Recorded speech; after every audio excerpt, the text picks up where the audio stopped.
It wasn't the podium that told the story at Silverstone, it was the radios. Two drivers, same car, same weather, same chaos. But while Charles Leclerc asked, "What are we doing?" Lewis Hamilton answered it, lap after lap, without panic, without noise. When the skies opened on lap 13, it cracked the race wide open, and with it, Ferrari's internal hierarchy. Leclerc stayed out, hesitated, asked for answers. Hamilton? He felt the grip disappear and made the call himself. Wets now, no debate. The pit crew responded. He emerged with rhythm, momentum, and a presence you can't engineer. By the checkered flag, he was fourth, on the hunt for third. Leclerc, a lapped footnote in P14.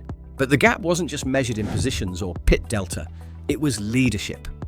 One driver stormed through the field with surgical precision, the other drowned in spray and indecision. And in that difference, Ferrari's future came into focus. Because this wasn't about who had the faster setup or luckier window.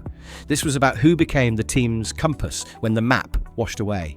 For 52 laps, Hamilton didn't just race Silverstone. He imposed himself on it. And in doing so, he quietly assumed a role far more powerful than number one driver. He became the voice the team listened to, and the one they followed. Not because of contract clauses or legacy points, but because, in Formula One, chaos reveals truth. And Silverstone revealed who's already leading Ferrari, even if the pit wall hasn't admitted it yet. The turning point didn't happen in a blaze of overtakes or a dramatic shunt. It happened in silence. On lap 13, with the grip vanishing and visibility near zero, the rain hit harder than expected. The surface temperature plummeted. Ferrari's pit wall hesitated. Their radar data wasn't conclusive. But Hamilton didn't wait. He called for intermediates without instruction, reading the moisture by feel, not forecast. The telemetry later confirmed what the onboard had already shown. Wheel spin at the exit of turn 4, a subtle lift through Abbey, a micro-adjustment of brake bias heading into Brooklands. That wasn't panic. That was control. A driver in total command of a car that wasn't designed around him, in conditions that punished the hesitant. Leclerc, meanwhile, lingered. The spray overwhelmed his visibility. His grip vanished in waves, yet he stayed out. "Do I box?" he asked. But the pit wall didn't reply decisively, and he didn't force the issue. Ferrari's race strategy model, a hybrid of live weather telemetry, tyre degradation models, and historical sector loss rates, was caught flat-footed. But Lewis had already outpaced the model. His call put him on the right tyre 2 laps earlier, gaining nearly 5 seconds on the delta. It wasn't a strategy call, it was an instinctive override. The same override that won him races in Istanbul, Hockenheim, Fuji. Not perfect conditions, far from it, but perfectly judged. That's the difference between relying on data and becoming the data. When chaos reigns, Hamilton doesn't decode it.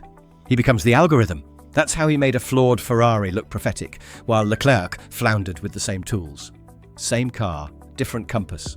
What Silverstone laid bare wasn't just a difference in pace, it was a gulf in command presence. In Formula One, the car is only as decisive as the driver behind the wheel. Charles Leclerc, immensely talented, seemed stuck in a recursive loop of doubt and dependence. Every radio message carried a trace of hesitation, as if waiting for permission to act. "Do I box? What are we doing?"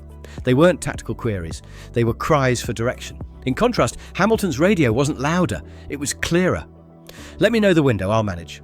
That single sentence told the team everything. "I understand the car, I know the surface, I'm in control." And the crew responded, not out of obligation, but trust. Because when Hamilton speaks, it carries the weight of 17 seasons, 103 wins, and a legacy built on reading chaos like sheet music. His moves weren't just overtakes, they were decisions made seconds earlier in his head. Meanwhile, Leclerc couldn't pass Gasly, got jumped by Alonso, made desperate attempts on damp lines. His frustration spilled into his driving, and then into the garage. Post-race, he blamed instability, setup changes, spray. But the truth, painful as it is, was that both drivers were handed the same machine, and one transformed it into a weapon. The other, a liability. Inside the Ferrari garage, no words were needed. The silence after Hamilton's charge to P4 said it all. One man had taken control, not by demanding it, but by embodying it. The other, despite years in red, still seemed like he was waiting for someone to hand it to him. For all the emotion Silverstone stirred, its most brutal clarity came in numbers. Heading into the weekend, Ferrari's constructors' hopes were already dimming, but the intra-team driver battle still mattered, not just for points, but for power. Leclerc arrived with more podiums in 2025, but Hamilton left with more influence. His P4 finish wasn't just 12 points, it was a statement. It pulled him within touching distance of Leclerc in the standings, but more importantly, it swung the internal pendulum. Ferrari isn't chasing Red Bull this season, they're preparing for 2026. And Silverstone shifted the development spotlight. In the simulator bay, in the debrief room, data doesn't lie. Hamilton gained nearly 18 seconds on Leclerc across the final 30 laps. Same compound, same car, same weather. In that margin lives the conversation no one at Maranello wants to have, but everyone is now forced to. Who should the 2026 project be built around? Points may be even on paper soon, but performance under pressure is weighted differently. And sponsors, engineers and leadership all noticed. Because when development budgets tighten and wind tunnel hours matter, the car follows the driver with momentum. And at Silverstone, that momentum became unmistakable. It wasn't a championship-defining moment, but it might have been a hierarchy-defining one. And that distinction matters even more. Because while Verstappen stretches away out front and McLaren consolidates, Ferrari's real race is internal.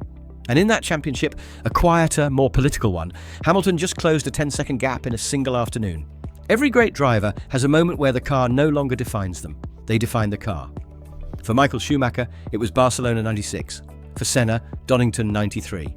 And now perhaps for Hamilton, Silverstone 2025. Not because it ended in victory, but because it exposed the exact DNA of a champion under pressure. In changeable conditions, in a car that resisted him all weekend, Hamilton didn't just cope, he carved clarity out of chaos. Ferrari has seen this before. They've had drivers who could survive a storm, but rarely one who could orchestrate it. What makes Silverstone so significant isn't just what Hamilton did, but how quietly he did it. There were no emotional outbursts, no public criticisms, just relentless execution. Meanwhile, Leclerc's frustrations echoed past dramas. The uncertainty on the radio, the indecision in traffic, it mirrored the breakdowns of 2022 and 2023, seasons where potential dissolved into regret. In Ferrari's long narrative, one truth repeats. They follow leaders, not favourites. Schumacher earned that status through grind and grit, not immediate results. Hamilton, in year one, is doing the same. And Silverstone will live in memory, not because of where he finished, but because of what he revealed. An unmistakable shift in who Ferrari responds to when the pressure spikes. F1 history is full of moments like this, where performance under duress rewrites internal priorities. Silverstone may be recorded as a non-podium, but in Maranello, it will echo as a moment of separation. Between hope and command. Between talent and control. Between being at Ferrari and being Ferrari.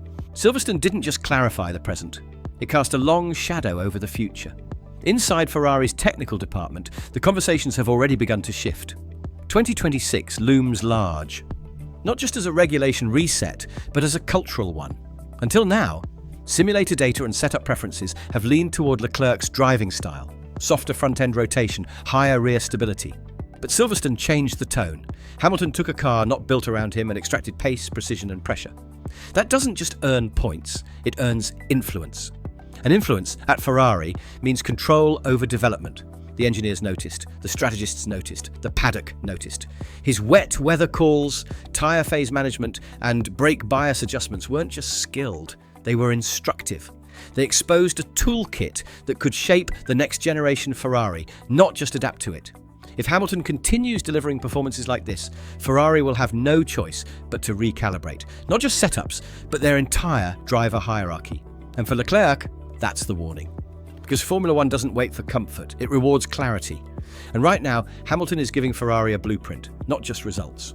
His influence may still be soft-spoken in the press, but it's growing louder in design rooms and briefing documents.